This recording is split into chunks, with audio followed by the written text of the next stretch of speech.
দর্শক আসসালামু আলাইকুম। বাইকে করে যাচ্ছি। আজকে উদ্দেশ্য হচ্ছে নোয়াখালীর কোম্পানীগঞ্জ উপজেলার চরএলাহিতে নদীর একদম পাশে দেখুন দুধারে কি সুন্দর সবুজের সমারোহ।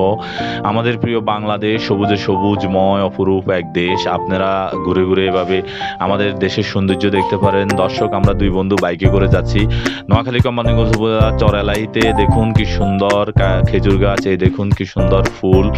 অবশেষে আমরা চলে এলাম চরএলাহি কোম্পানীগঞ্জ নোয়াখালী। এখানে দেখুন ছোট ছোট ডিঙ্গি নৌকা। দর্শক এক সময় এখানে মানুষের কোলাহল ছিল, ঘাট ছিল, মাছ আসতো ডিঙ্গি নৌকা করে ট্রলারে করে মানুষ এখানে মানুষ সমাগম হতো। এখন আর নদীর ভাঙ্গা গড়ার খেলায় মানুষের ঘর বাড়িগুলো নদীতে তলিয়ে গেছে। এখন আর বাড়িঘর নেই, এখন শুধু জনশূন্য এলাকা বলা চলে। দেখুন গাছ গাছালিতে এখনো ভরা। এখানে একসময় মানুষের অসংখ্য বাড়িঘর ছিল, নদীতে বিলীন হয়ে গেছে। দেখুন দর্শক আমি যেখানে হাঁটছি এখানেও মানুষের ঘর বাড়ি ছিল, সব ভেঙে গেছে, খুব দুঃখজনক।